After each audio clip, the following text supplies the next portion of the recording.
All right, so guys, this is the start, and we need a good, solid cold open. Anybody have any interesting or funny something to say? Get our listener excited to, or surprise them? Like, yeah. Well, it was surprising that it rained a lot yesterday.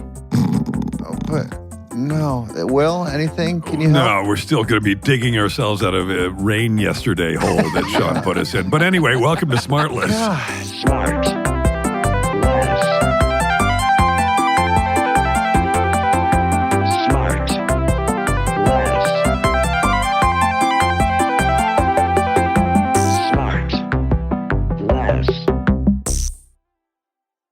Oh, hi. Oh, hi. It's OJ. I'm wearing a hat that says "Oh hi."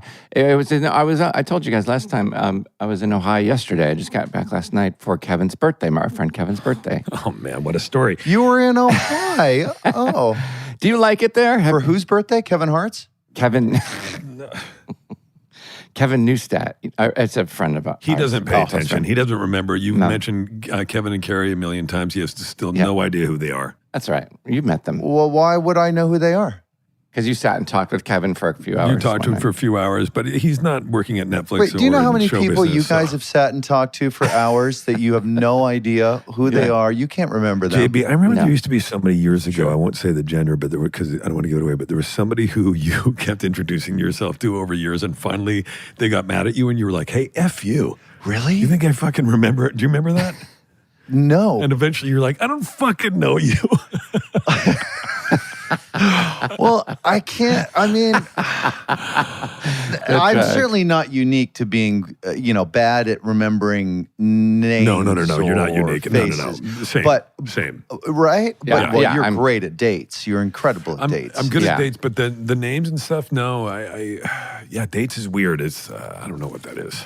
And also, and I have particular trouble. Like, guys don't typically change their look often. Right. Present company excluded. Right. But so it's not difficult for me to remember a dude's face over the course of a few years. I've had like two hairdos my whole life. Mm-hmm. Right. But women get to change the color of their hair all the time and the cut of their hair, and they accessorize. You've had a few hair don'ts too. I mean, let's be honest. Oh, yeah. They're all online. Yeah. Enjoy. It is one of the worst things I ever did was we years and years and years ago we remodeled our house. And I walk out the front door, and there's this girl running. I may have said this already. There's this girl running down the sidewalk right towards me, jogging. And she goes, hey, Sean. And I'm like, hey. And she goes, you finished? Meaning to the house? And I'm like, oh, yeah. How did they even know I was remodeling? And she goes, I'd love to see it sometime. And I'm like, wait a minute. What? There's just girl jogging randomly. And I'm like, do I know you? And she goes, it's Julia, your neighbor for the past 20 years. How bad did you feel? And I said, Jay, I go, the worst thing you could ever come back with, I said, which was, did you change your hair? It was just terrible. It was horrible. Last week when I was in New York and I was riding a bike through the village, I'm riding along, this girl goes, Will! Are you shooting additional photography for Flake? No. And I go, and I'm riding, F you, bro. And I'm riding my bike through the village, and this girl goes, Will! And I look over, and she goes, hey. And so I turn over, I steer the bike over to her, and I go, hey, what's going on? I'm like, who? And then she goes, I get right up closer, she goes, you don't know me. And I go, love the show. Yeah, and so I go, okay, see you later. So then I go by, right? So then I go, and it's a city bike, and I park it in the thing, and I'm walking down a block later. I'm walking by, and there's this girl and guy sitting outside this place, and she wearing a baseball cap. She looks up at me, and she goes, kind of waves like, hi. And I go, hey. And I keep going. I get home, there's a text, and it's this friend of mine, Emily, and she goes, did you not know that was me? So I thought I recognized the person who was a stranger, and the person I knew, I blew off. So is it just... Yeah, I have the worst. It's face blindness. I swear I have it. Or are we just rude dicks, or are we just getting old and we're losing our minds? I think I've always been like I think it's all of it. Yeah, I think it's all of it, too. It's a wicked combination of all of it. Yeah, but I'm terrible. Yo, you're the worst. What's the subject? Yeah. Can we fill in the blank? Yeah, can we? Let me go first. Can I go blanket on that? You're just I the kind of worst. think everybody looks the same. I swear, I think I have a little bit of it, like face blindness. I really do. No, but that's a real thing. I know one Yeah. person that's like that. Right. I think we're Yeah, talking. I We think know the same person. Yeah. Yeah. Oh, And I said to this. yeah, I'm blanking on their face. Wonderful, Will. Okay, listen. There But we go. but I asked that guy really quick. I was like, Yeah. so if I walk out of the room and come back, because he has like been diagnosed with face blindness. Yeah. I go, if I walk out of the room and come back in, you won't know it's me. He's like, no. I'm like, really? And this guy's making 6 figures a year. I know. By the way, again, not Yeah. to go too far, there is a documentary that came out in the 80s about this guy in England who had a memory of 7 seconds. And so it's poor fellow. He had an injury, head injury, and it's crazy. And his wife would he eventually lived on his own, had to be taken care of. But she would go out of the room. He'd come in. He'd go, hi, oh my God. He'd hug her. She'd go to make a cup of tea. She comes back and he goes, hello. Oh, the most No annoying way. man to ever live with. She was the only person that he remembered. It's on YouTube. It's fucking crazy. Could you imagine see having that. face blindness and the 7-second memory? Dude, it's the craziest thing ever. Anyway, That's such a. all right. that'd be a great Speaking about character. crazy, we have a crazy talented guest on the show today. I've been looking forward to having this guest for so long. This person is. He's a visionary. He's done everything in music and film. He's ventured into horrorcore. He's produced solo albums. He's made a mark in film and TV. He's scored a lot of great films. He scored Ghost Dog, Danny The Way of the Elfman. Samurai. He scored both Kill Bill movies. He starred last year in an award-winning comedy, Problemista. He's just wrapped his own film, One Spoon of Chocolate. He's a published author. He released a classical Lord. album last year, A Ballet Through the Mud, which is unbelievable. Guys, hear that. he's a titan of everything, not just Who is the this industry. guy? He's a founding member of the Wu-Tang Clan, who not only shaped the genre with their groundbreaking debut album, Enter the Wu-Tang, but he's also crafted a sound that's booming beats and chilling samples and influenced countless musicians. It's the one and only RZA, you guys. Wow. Whoa. Yeah. Whoa. I guess I can take off my camera here. There he There is. it is. Oh, boy. John Heilman's going to be thrilled. This is so cool. Hello. Good morning. Good morning, good afternoon. I'm actually on the East Coast, so it's good afternoon. Happy Good lunch. Oh yeah. Good afternoon. Oh, man. Thank you for joining us today. What an absolute thrill to have you on the show today, man. My pleasure. And I will start off by saying I have a great memory, all right? Yeah? We're the same age. Exactly. I can't. Will you remember for me right now what it was like to score both Kill Bills? I mean, that's like is that the only film the films that you've scored? No, Did you do that was I went on to score maybe a dozen after that in some TV shows, etc. Do you but- love that? Yeah, scoring incredible. Scoring is the ultimate, one of the ultimate expressions of art, right? You're trying to Yeah. tell a story and complement a story with your music. Yes, I love it. Yeah, but sometimes the cues have to only like be 10, 20, 30 seconds, or like do you feel like you're like boxed in with that? Nah, I think to be quite frank, is you may have a cue that's just a symbol. That's your cue, right? Yeah. But you may have one that's like that's a whole nutcracker suite. You know what I mean? A whole big sequence. So, I mean, that's the beauty of music. You think about one of our great composers, John Williams. He was and it's just a few notes. Yeah. Oh, that's so awesome. Was Ghost Dog Way of the Samurai, was that your first one that you did? Yeah. So John Moose brought me in to score that film. I never scored a film before. I didn't know what it was, to be honest with you. I didn't know when you make a movie, you got to edit, you got to do all these things, right? And Jim used to want the music, and he'd be like, come to the editing room, which is basically the editing is a 9 to 5 job, maybe a 9 to 8. Yeah. I'll be coming like midnight. You know what I mean? Yeah. Everybody be gone. But at those days, we had the music on the DAT. So I would just have it on the DAT player, pull up to the place and give him the DATs. And he'd be like, like it's midnight. I'm like, well, here it is. And he Yeah, why is that? Why is it historically, music studio sessions late in the night? What is that? I don't understand. Yeah, musicians. Yeah. You guys have like a different clock. Yeah, I mean, my musician clock was ridiculous. I mean, it was embarrassing, to be quite frank. I remember as I'm scoring movies, I started sampling some music from one of John Woo's movie, The Killer, which was one of my favorite. The Killer, Hard Boiled, great.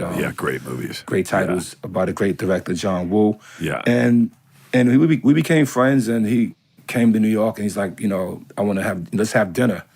And I said, cool, let's have dinner. So I, meet you at the restaurant, 6:30 in Manhattan. And at the time, I was in a studio that was like an hour away. And I just got caught up in the studio. And then it's like 9 o'clock. They're like, wait, you're supposed to be at dinner with John. I'm like, okay. Yeah, you kind of get sucked into it, and it's like this, my husband Scotty, he also composes scores and stuff for stuff, and he'll be back there, and like 8 hours fly by. You don't even know if you don't even know it. But John was such a gentleman, Sean, that I got there around 11. And he held the restaurant open, and no way. We sat down and had a great meal. Oh, that's amazing. And he gave me some wisdom about time. Well, I was going to say some wisdom about time. I like that about expression. time, which is so funny because all music is in time. Is all time, and we're all late. So it's funny, Rizza, when I think about it, because I was asking about the first film that you scored, which was Ghost Dog, and I was going to say, how did you get into it? But it makes sense because you mentioned like John Woo's films being a huge influence. I mean, there's a cinematic influence in the Wu-Tang music, right? I mean, that's part of your origin story. Can you talk a little bit about that? Yeah, I mean, my aspirations at the time of making music was trying to make a movie, trying to make my album play like a movie. Oh, wow. In New York, a lot of us kind of would drive to like D.C. to the Howard Homecoming or to Morgan State College, you know what I mean, or go up to Connecticut. It was like, that's the weekend thing to do, right? That's where the chicks are at. Yeah. And my idea was to make people who are driving that journey to listen to my music and to get a movie in their head and pick up some game, pick up some slang, pick up some visions. So I was always trying to make movies. And on my first 5 albums, if you listen to them, they always start with a beginning, there's a theme. Like there's an album we did called Cuban Links, which is really a mafia movie. It starts off with 3 guys, one for you, one for me, one guy's cheating them, right? It's like, the old thing, 1 for you, 1 for me. 2 for you, 1, 2 for me. 3 for you. Right. And it goes on, and the way the album plays out, it's like these guys are gonna pull a heist, somebody's gonna die, like Once Upon a Time in America. The other 2 guys gonna go grab the rest of the crew, the Wu Gambinos, bring them back, and then pull a bigger heist for $2 million, and everybody going to ride off into the sunset. And that album was so influential that hip hop began to change their names. Like we was the first ones to change their names, like from Wu-Tang to the Wu Gambinos, and every artist started following that trend. Wow. Yeah, that's so amazing. Cool. I mean, so you guys, I mentioned in the intro that in '93 you guys released Enter the Wu-Tang, and that kind of changed the game. Certainly, it must have changed your life in a big way.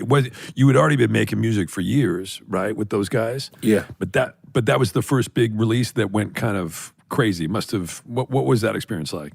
Yeah, it was. I tried to enter the industry before, just as a solo artist. Prince Rakeem, sold about 10,000 records. Got a couple of shows and a couple of groupies, right? That was at that age, 19 years old. That's not a bad start, but Yeah, right. No. Right. couldn't pay my rent though. Right? But I went back to my crew, and I was just like, we had this thing that in the neighborhood called the Wu-Tang slang, and we was all big kung fu movie lovers, and I just caught an inspiration that we should take what's our childhood love, take the concept of Asian cinema from Hong Kong or from Japan. And since our lyrics are, from your mouth, and your mouth is like a sword, right? It says that in the book of Revelations. It says, out of the mouth comes the double-edged sword. So I was like, if we take our tongue and make it our sword, and the best sword style ever filmed was the Wu-Tang style, and we become the Wu-Tang Clan, we could go into the industry and chop everybody's heads off. Literally. And all my brothers was like, sounds good to me. Yeah. Well, that was great. my question, because I'm a dumb soft white guy from Los Angeles, and I not know about. Well, I'm No, not. that's very true. That's a really apt description of you. I'm not as the kids say, I'm not down. I'm not hip to it all. And so I'm not clear on Asian cinema, on Kung Fu, on the genesis of the title of the band and stuff. So I was going to ask you about that. How did your love of Kung Fu and Asian films, and how does that start? Because you wouldn't necessarily put hip hop with Asian cinema in the same group, right? Typically, right. I mean, you kind of have to, if you think about it, right? If you go back into hip hop, according to hip hop history, it says it started in 1973 in that summer. But in that same summer, Bruce Lee, Enter the Dragon, hits 42nd Street. Yeah. In that same summer, Fred Williamson, Black Caesar hits. Okay. And also The Godfather is in the theaters. Mean Streets, right? Right. So the art of the cinema is still cohesive with the art of the music. There's actually a thread, because most of us are in those theaters. Wow. And then when we go back to our neighborhoods, the things that we are gaining from cinema is finding its way into our art.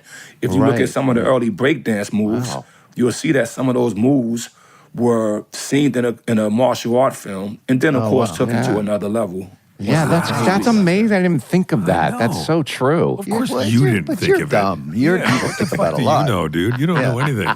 Just listen to RZA and learn, okay? That is true. Breakdancing is you could duck a lot of punches, and kicks down there on the floor. So that makes sense. And so then you guys you produce and you form Wu-Tang, and you release some records, and just a huge, like massively influential. But also what's interesting to me is, and tell these guys and educate all of us a little bit about, not only were you guys doing Wu-Tang, but then as you're doing all sorts of solo projects under a bunch of different names, right? And you mentioned Prince Rakeem, which was your that you released before, but also some stuff after, right, as well, and also, but also other guys from Wu-Tang, you produce their stuff. Like oftentimes people leave a band and go and do something on their own, but you were still producing everybody's music. Is that true? Yeah, since the martial art world, or the Shaolin philosophy, was so embedded in us, we took it and applied it to our lives. So for instance, Staten Island, my hometown, we renamed it Shaolin. You know what I mean? That's why you see Pete Davidson has a Shaolin tattoo, of course. Oh, wow. I didn't know that. He's from Staten Island, but we renamed it Shaolin. So Shaolin is considered the temple, the well, they would say, from which all martial art springs from. It's the strongest philosophy place that even before Zen made it to Japan, it was developed in Shaolin. And so in Shaolin, they had the monks, but the leader of the monks was called the abbot. And so my Wu-Tang brothers called me the abbot.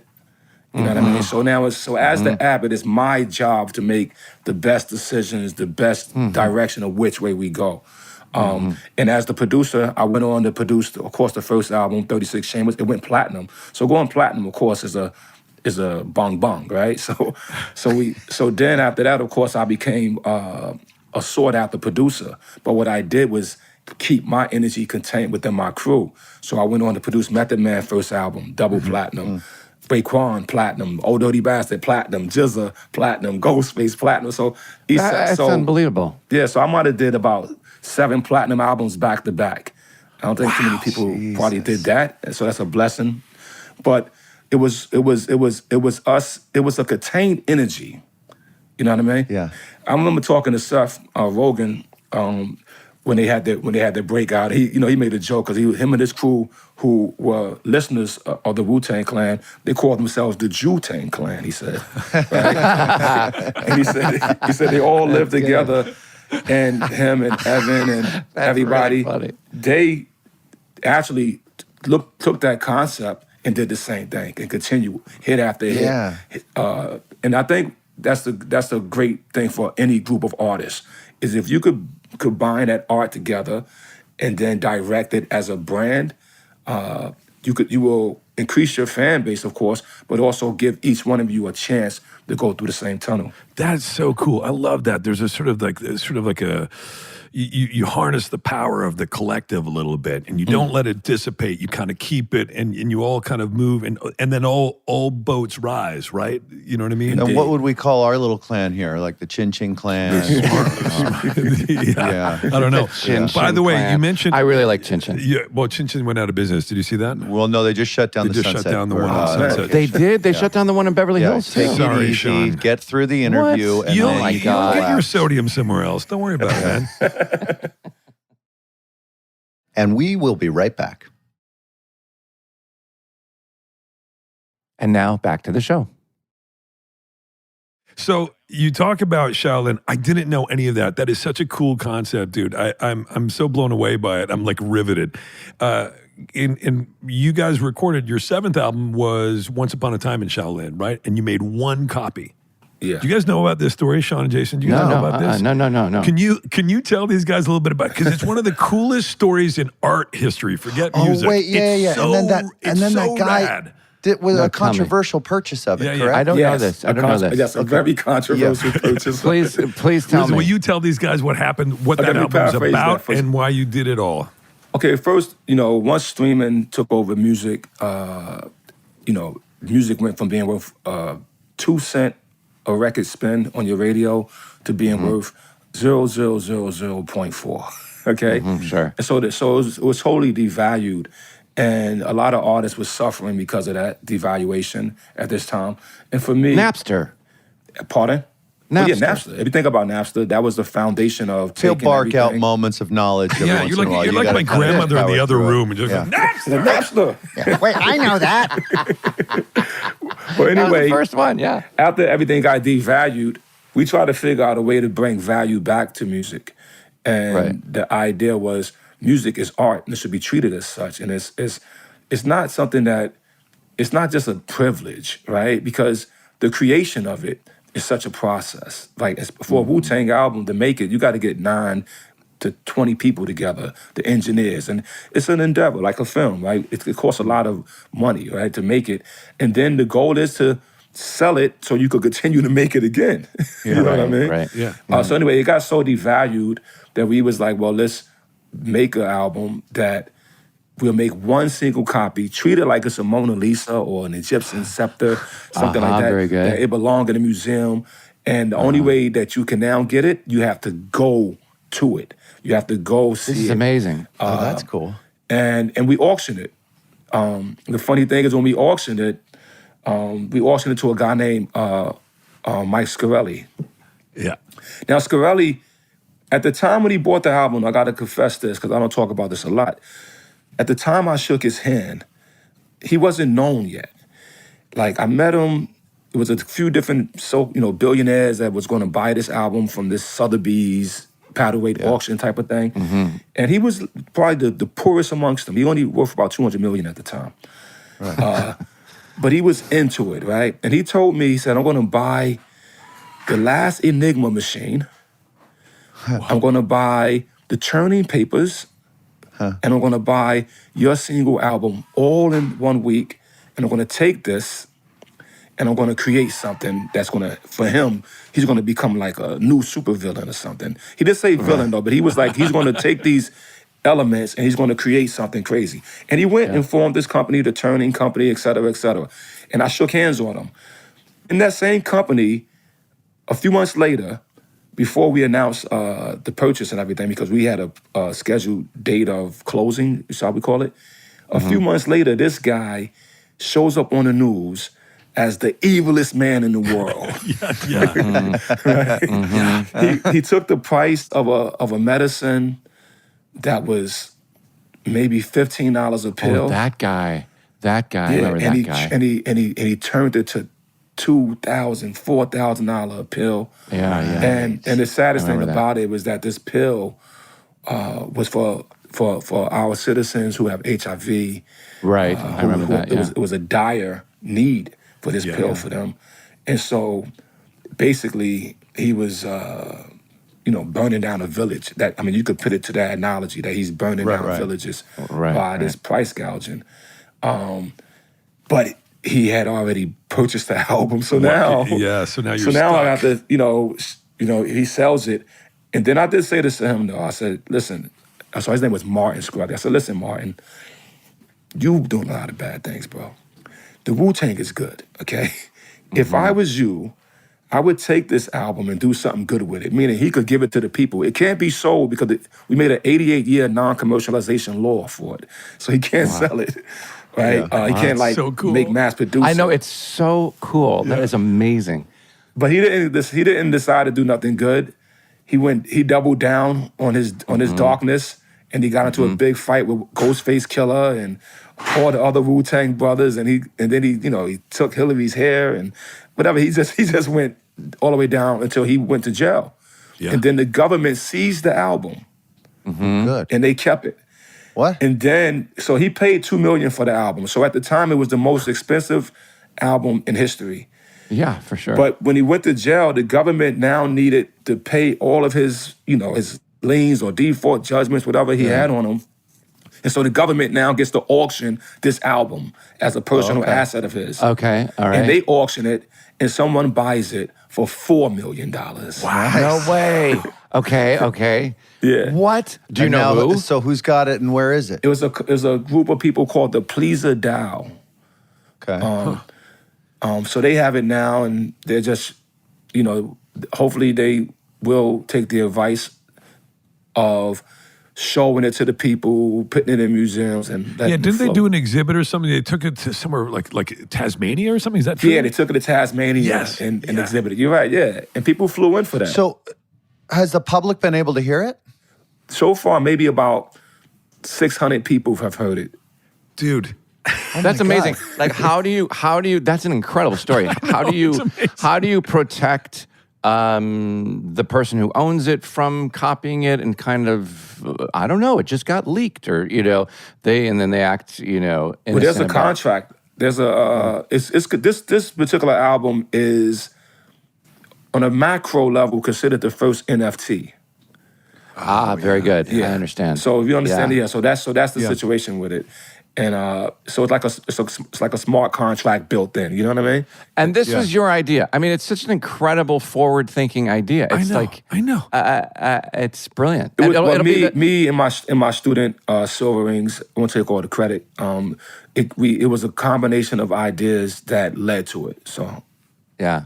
Would you ever do it again? I don't know. What about what Radiohead didn't Radiohead did something where they made an album and they put it up on the internet for free, basically said pay whatever you want. And that kind of freedom made me, I think I ended up paying like $50 for it or something like that. Like, just like, if you tell me I don't have to do anything, they then knew that was the perfect thing. You're the perfect sucker, man. Right, exactly. You know what I mean? That's why your nickname is DJ Sucker. Dingbat. I mean, God, that is such a, you're right, Sean, like you said, it's so forward thinking, and you constantly have looked for different ways to express yourself as an artist and kind of do things outside the box. You've acted in, I was looking it up, I mean, I don't know, 50 things, 60 things as an actor. You just, tell us a little bit about your film that's coming out that you directed. Thank you.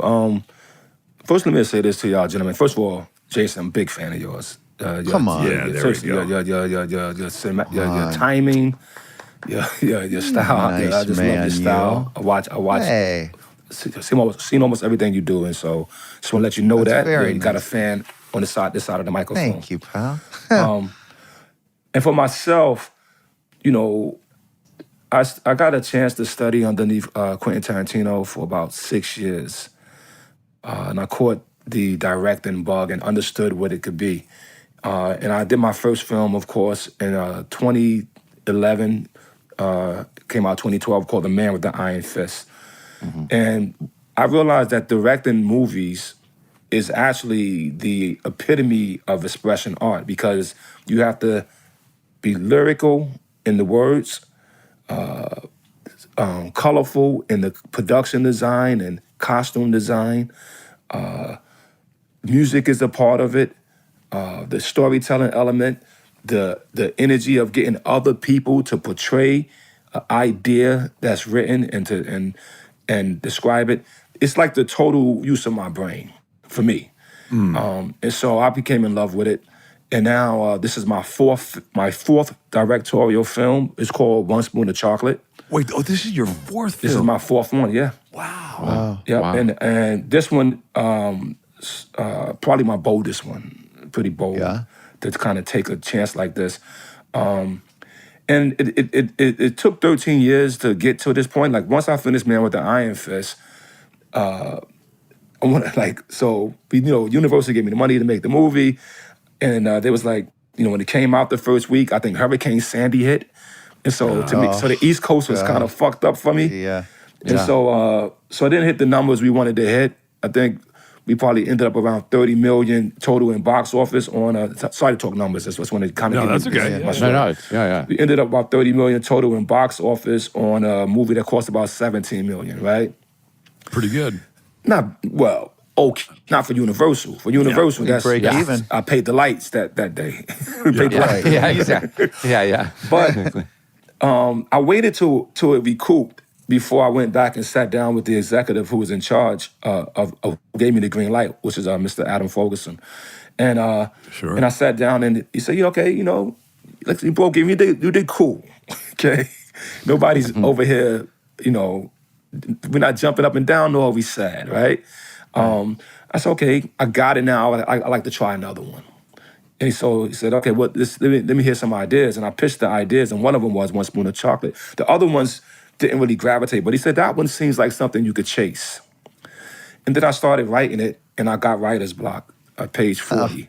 And it took almost, this will be 13 years from the day of me starting it to it now being available. And it just kept taking time and time and time. And it didn't fully materialize until 2 summers ago. I'm on a tour bus with Nas, and we're doing the New York State of Mind. We're traveling across America, and my pen just started flowing. And so I wrote the whole movie. My wife was right beside me, just sitting right there. And we got home, and I said, okay, I got a movie written. We had a chance to, we had some good economics blessings in our lives. And so I said, well, she was looking at another house. So she likes to get nice houses and shit. That's kind of her thing. And so I said, well, I wrote the movie. You want to get another house or you want to make a movie? Yeah. And she said, well, what do you want to do?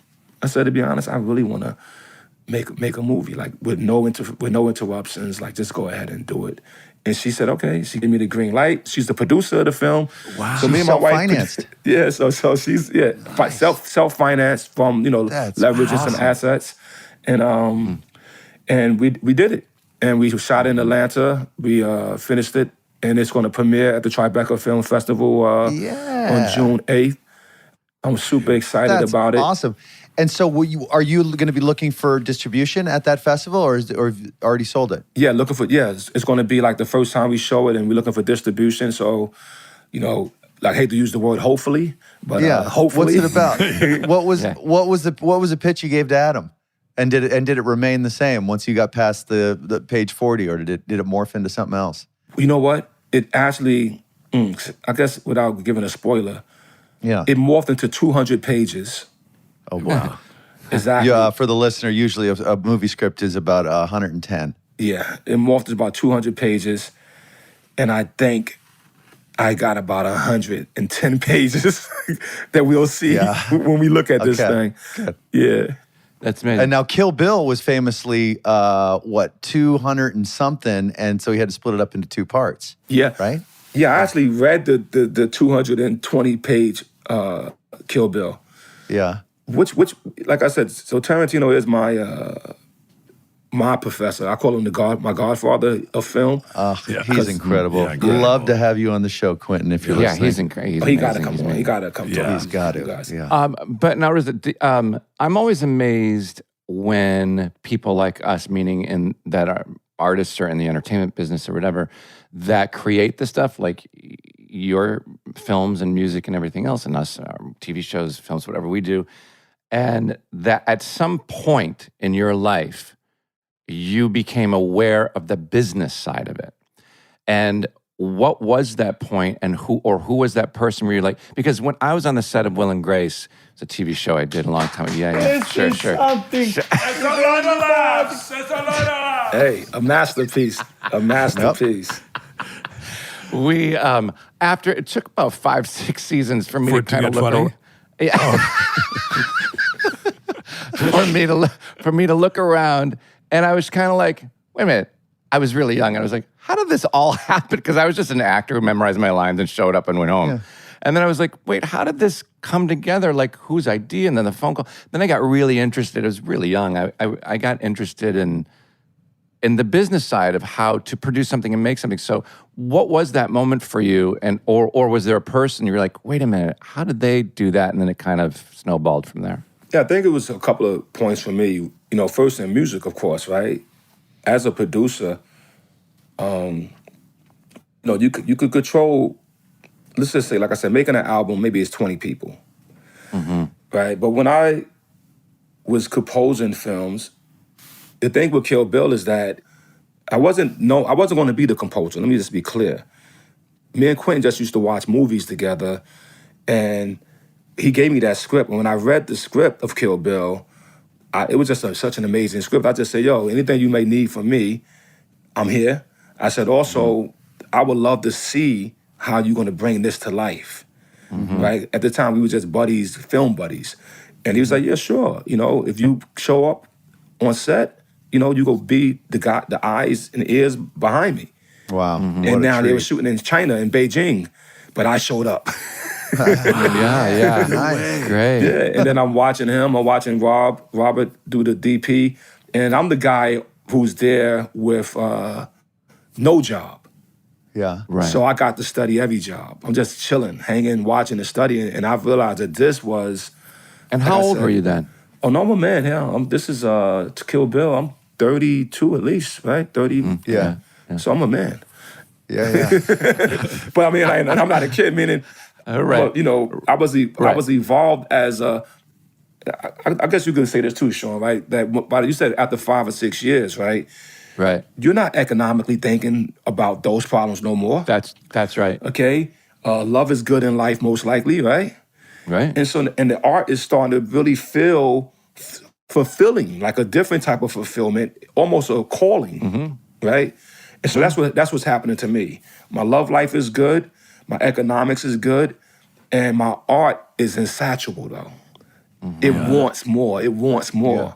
And so that's what led me down that path. And then, of course, as a businessman, I think, you know, if you go back and look at Wu-Tang, you know, from the beginning, we was entrepreneurs, you know, from opening up our clothing stores to video games, like all those things was just part of it.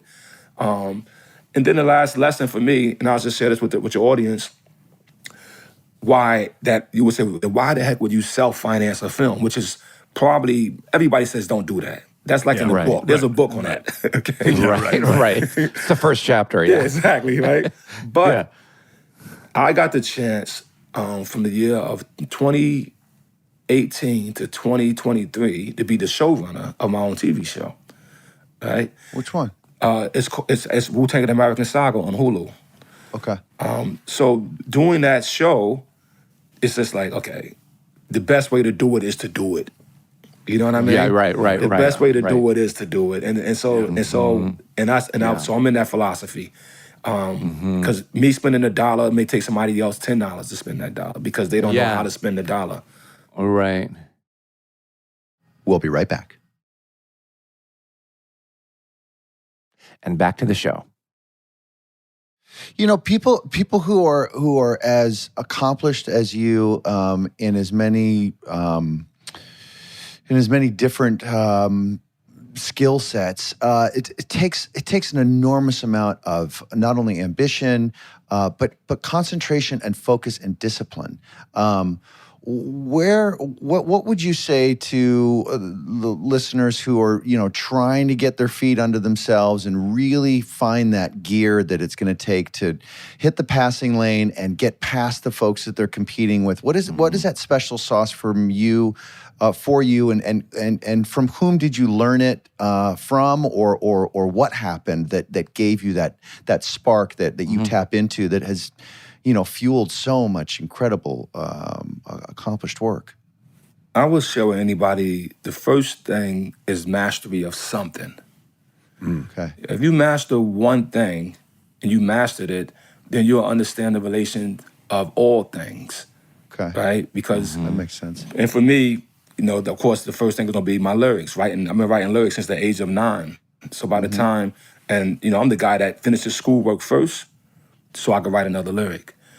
So mastery of your passion, I guess, should go together. Master your passion. That's great. And if you master your passion, I think that when it's time for other disciplines to come amongst you, you're going to have a foundation because you'll be able to apply it.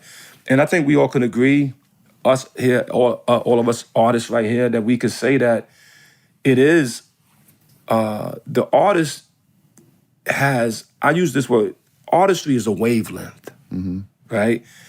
It's like if you so let's take a trumpet, right? And let's call the trumpet the artist. Whatever plays through that trumpet, though, it could be jazz, soul, rock, pop, doesn't matter. It's going to come through that trumpet to turn it to music. But when the artist knows the wavelength, he knows what to pass through his vessel. You know what I mean? Can you see that? Jeez, man. I know. That's really cool. I know. It's That's kind of amazing. Yeah, that's really cool. What if it's a piano? Just kidding. Sean's an accomplished pianist. I don't know if you knew that. He is. Oh. He really is. Who cares? My favorite instrument, Sean. Okay, there you go. Yeah. Well, we'll jam. How we'll jam many together. how many can you play? How many different instruments? Yeah. I mean, I play, I'm not gonna, I'm a producer, so producer is a lot technology, but, I play guitar, drums, of course, the guitar is bass, is no problem. I could blow some notes on my trumpet, and I spend a lot of time on the piano too. Yeah. But I'm very shy on the piano, meaning mostly my wife gets to hear me. Yeah. I got to be nice to play in front of an audience. Yeah. Sean's very coy on a piano. He's very coy. It's funny. You mentioned like different instruments and stuff. You've done so many different, and you've done a lot of collabs in different genres. I remember you did that. I love that record you put out with Paul Banks from Interpol, Banks and Steel. I love Paul, yeah. Dude, that was so rad, that record. Talk a little bit about that experience and how you guys got together. Let's shout out Paul Banks first and the whole Interpol family. I put an Interpol song in Black Rabbit coming out. Well, congrats, that's man. dope. Yeah, thank you. And Paul's getting married this summer. So is he? Yeah? Yeah, I mean, this one of the coolest bachelors. I was married while we was making that album. He wasn't, you know what I mean? Yeah. And all the He's a girls cool always scream dude. for him. He's a cool dude, man. Oh, I mean, I don't know him, but I'm such a fan. Yeah, talk a little bit about that experience. Well, we met because he listened to some of my music, and he was making it. He used, I guess, one of his articles. He used me as a reference to something he was striving to do as an artist, and I think my manager read it and was like, "Oh." My manager's a fan of Paul. He's like, "Oh, Paul is a fan of yours," and he kind of quoted something about you. You guys are both New Yorkers, which hook up. I mean, he's not a native New Yorker, but he's he was living in New York at the time. He said maybe you guys could hook up and chop it up, and we hooked up, and we both were chess players, and so we would just play chess. At the time, he did drink tequila. We met at a tequila bar, and it was tequila and chess, and that built the friendship. And maybe a couple of years later, I think Warner Brothers approached us and was like, "Would you guys be interested in kind of collaborating on something together? We just think you guys are just too cool motherfuckers, just to be quite frank," was the slang they used. And we was like, "Yeah, whatever, yo. We hang anyway. Like, you want us to do music too? Cool. You want to pay us to hang out? All right." I used that single actually as a temp track in my show. Jason, you mentioned quite drolly Flake the other day, but we couldn't afford it. but we used it as a temp in the show. So I was a big fan. Yeah. Hold on. Well, anytime you can't afford something of mine, hit me up. I'm gonna hit you from now on. I discount so many things, and really $1 gratis. If it gets to my desk, it gets easy. If it don't get to my desk, they're I'm gonna take you up on that. I'm coming. Hey, did you score your 4 films that you directed? No, I scored 2. I scored the first one with my buddy Howard Drawson. The second one, Richard Gibbs, me and him collaborated on the second one. The third one, I passed it over to Danny Harrison, a good friend. George Harrison's son. Him and his crew did it. And on the fourth one, I actually combined with Tyler Bates, which is I think Tyler is an incredible composer. Just very bold and brave in his sound selection. So the fourth film is me and Tyler together. Wow, I want to see that. I know, me too. Go ahead, Jason. You had a follow. Well, I was unrelated, but one thing I keep forgetting to ask: sorry. This is our new segment we're doing called Unrelated. Go ahead. Yeah, I like it. What about martial arts for you? Are you an accomplished martial artist, or is there any crossover there? That's a big word, accomplished. Look, no, I wouldn't say that. I don't know, right? Of course, I practice martial art. You do, okay. Yeah, but my philosophy is mental martial art, cultural, artistic martial arts. You know what I mean? It's, just to give you a little bit about the Wu-Tang philosophy in the martial world. So the Shaolin philosophy is known to be external, right? You train your body to be hard as iron, right? Mm-hmm. In the Wu-Tang, you train your body to be soft as cotton. Mm-hmm. The Shaolin martial artist would throw 1,000 punches a day. The Wu-Tang martial artist would sit still and contemplate the 1,000 punches in his mind. Mm-hmm. So exercising the mind is known as, because it's kind of Taoist, so it's known as that's the Wu-Tang way. But exercising the body is Zen or Buddhist way. Okay. So being a Wu-Tang abbot, I'm going here, and so that's why my lyrics or my art is always formulating. Now, somebody was a step to me now. Okay, it's a mistake. Yeah. So Shaolin's going to jump up out of me. You know what I mean? Dude, Dude, anyway. I'm entranced. This is like unbelievable. This is so I'm going into a Wu-Tang cave when this interview's over. I've been into Wu-Tang. We were supposed to record a little while ago. I've been into Wu-Tang, just absolute cave for months now. Hey, speaking of Wu-Tang, so when you, and just your music in general, do you see, you guys have been so, like I said, you're so influential on other musicians for the last over 30 years. Can you like catch glimpses of your influence in music now when you listen to hip hop? Yeah, definitely. I mean, it's a blessing, right, to be able to inspire anything or anybody, right, after getting inspiration from life yourself. But yeah, it's constantly, some of our greatest artists, they are not shy to, give us a name drop. Drake named the song Wu-Tang Forever, Yeah. One of Kendrick Lamar's first samples, was a RZA sample, which I cleared for free. Nice. Very good.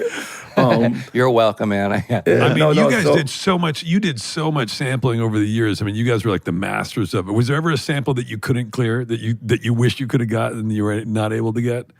The worst. No, I wouldn't say that. Let me see. There was a couple, because some people would become born again Christians and they wasn't letting hip hop go. But one of my biggest glitches was this, and I don't mind sharing this with your audience, is that there's no floor or ceiling when it comes to sampling and the interpolation rights. And I totally disagree with that, right? The reason why I disagree is because if you sample a song, say you sample a James Brown song, right? And you got, Bootsy on bass, but you got all these different people playing Maceo, right? They all playing. The publisher will come and could potentially take 100% of that song away from you, right? And say that because you're copyright infringing. And even though your song could be almost unrecognizable from their song, And then the musicians who, you're probably more into the musicians than the song itself. Like if I sampled a little bass part from here, a little horn from this guy, a little snare from this guy, and me, I'm a type of guy that had Peter Pan records, so I may get a string section from that, you know what I mean? And make a track. So it's like, what about those musicians? They never get compensated. It's just the publishing company. And then I said this last, to me, in my opinion, that it should be a floor and a ceiling. The ceiling should be 50%. That should be the ceiling. You should never take more than half because you got the lyrics, you got the talent, you got everything else that the other person is building to make the song, right? And then the floor should be then prorated by how much you took, you know, versus what the song is. But with a ceiling, so the floor could be, I'll put the floor at even 20% to be merciful. 20% floor, no matter what. If you put my record on, you take something, give me 20% for that inspiration, right? But most I could take from you is 50%, and we'll measure how to get to 50%. I got a situation where I did sample Marvin Gaye and Tammy Terrell's All I Need, and it was a double platinum selling song. Won the Grammy, Method Man and Mary J. Blige. It was the Coca-Cola commercial of the summer. And all we received is 10% of the song. Wow. They took it all. Wow. Yeah. And that song made... Every time I made $1, they only gave us a dime. No way. And look, and one I could argue back. They said it was ours. You took it, but also I could then argue back. But no, we didn't know. We didn't know that was a law, or because hip hop started from a guy with a turntable and he's scratching beats back and forth. We rapping over it, and then they made a sampler. The sampler says sampling instrument. Okay, that's my new instrument. And now I'm sampling sounds and records from my collection, and I'm making my own thing. We didn't know that it was going to be a law or some type of thing that was going to stop us. And eventually, hip hop got slowed down because of sampling and interpolation laws. Because of lawyers. Yeah. And then all those fees were assessed retroactively into all of those songs that were created with some samples and stuff. Once the law went into effect, then they reached back. And charged. Oh wow. You got some songs now. I got a song of mine that is totally wrong. Two or three of my songs, because they thought that it was it, and it wasn't it, right? Wow. And it's really? It's like, hold on, that's not Roger Troutman. What is? I wasn't a Roger Troutman fan, right? I was a Thelonious Monk fan, but I wasn't a Roger Troutman fan. I love that. I love your floor and ceiling idea. I think that's something that should take root. Hopefully, I think that makes a lot of sense and seems really fair, really, really fair. So I hope that works out. All right, before I let you go, I want to talk a little bit about a ballet through mud, because you released a classical album last year. I can't. I did not know this. I want to hear this. It's unbelievable. Like every time there's like something else that you did. Talk a little bit about how that came about and your ambition with that, and where we can see it. Will it ever be done again, or? Well, the ballet was performed a few times already, and so we don't know if I'm gonna do it, like perform it again. But we did perform it in LA. We did in Colorado, which I wrote it for Colorado. I was part of this artist in residence where for 3 years I would create something to take to the Colorado Symphony Orchestra and perform. So it was during the pandemic, of course, that I found this notebook of old lyrics. And then inside these lyrics, these are like my high school lyrics.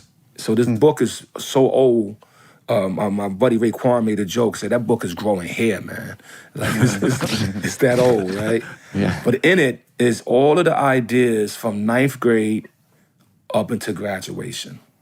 Wow. Right, so you could see the first blunt, the first weed, you could hear the early sexual ideas and everything, and you could also hear the imagination growing. And so when I found the book, I said, I can't rap these, right? What should I do?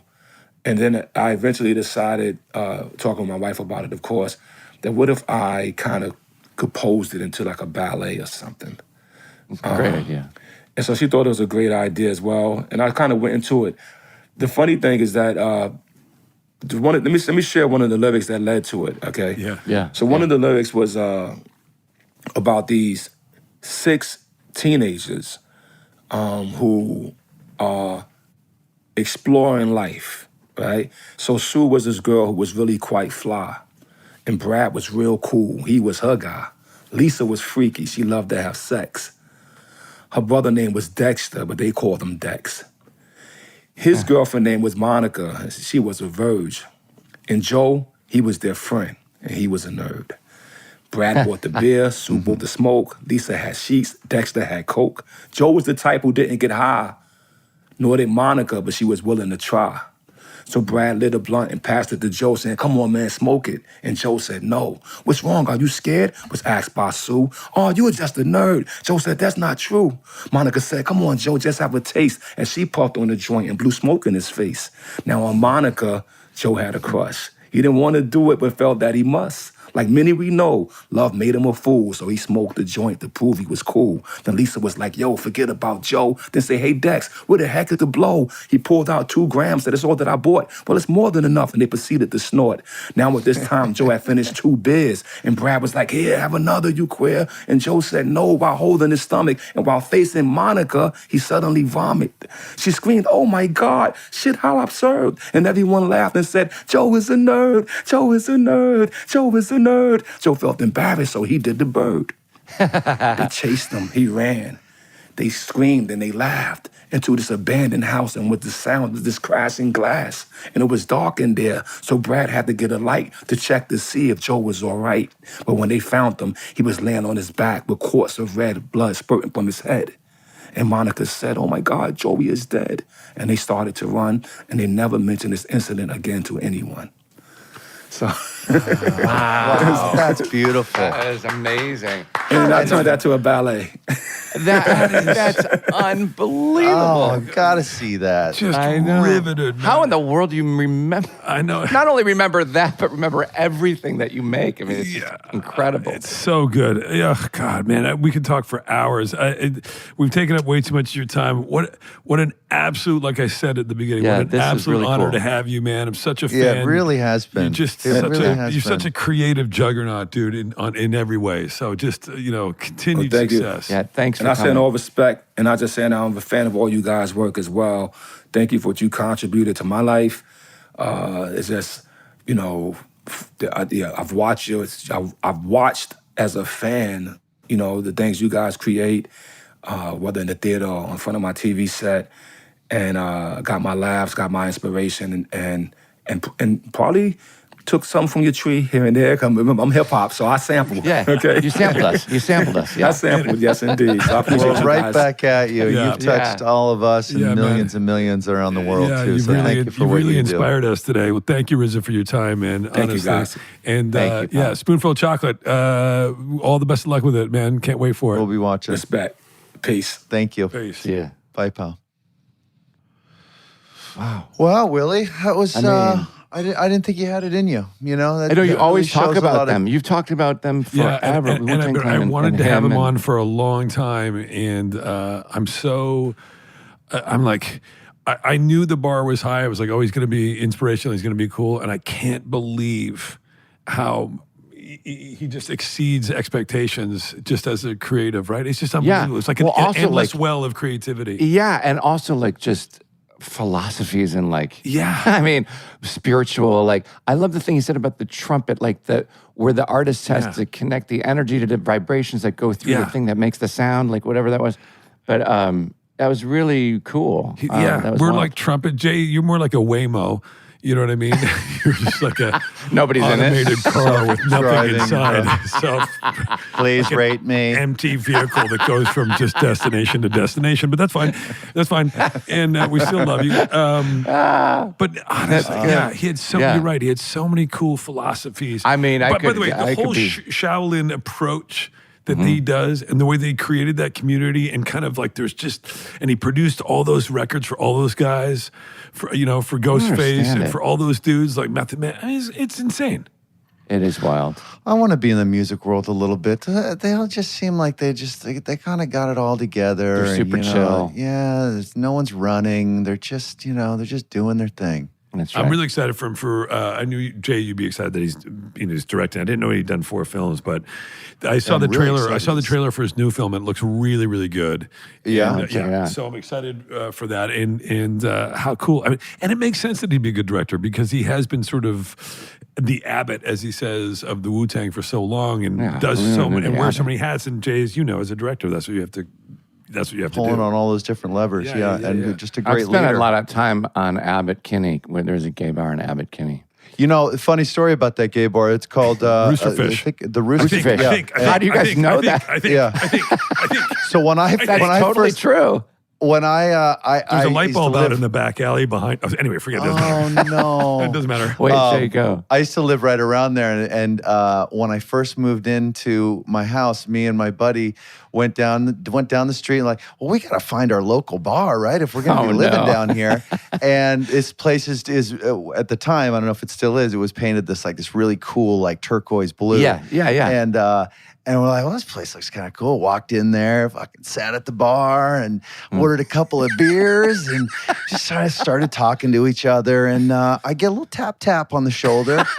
And I don't think the guy had like a gag ball in his mouth, but it seemed it was very clear that we were in the wrong spot. Yeah. Almost immediately. Right. We finished the beer and we Sure, shook, you got another shook some one. hands and So we only pretty had 3 more beers. I only had 3 more, and then I was out of there. By the way, I forgot to happy mention. pride. I forgot to mention that for RZA that they're on tour this summer. Right, the Wu-Tang final tour. So I also wanted to mention that. Yeah. We should go. We should really go. I would love to go. Why didn't you mention that during the interview so we could lock up some tickies? I know, I forgot. We can still lock. We can get Please don't tickies. say tickies. He picked it up from. tickies? He Why picked do you it. have to He picked it up from cutesy Roosterfish. stuff up? He picked That's it the up way I from would have Roosterfish. phrased it with him too. I say, "Hey, Rizza, any chance we get some tickies?" And it would have been uncomfortable. Ambush him in the interview live. He would have had to That give would us have been those uncomfortable tickies. for anybody, dude. Okay, no, it is the way you sort of infantilize everything is so gross. I want to. By the way, I feel like that Roosterfish story isn't over, but it can be for now. Oh, I'll tell you the ending after we shut down. Is that that was the day that you discovered that you weren't gay, but that maybe you were gay adjacent? Bye! There it is. SmartLess.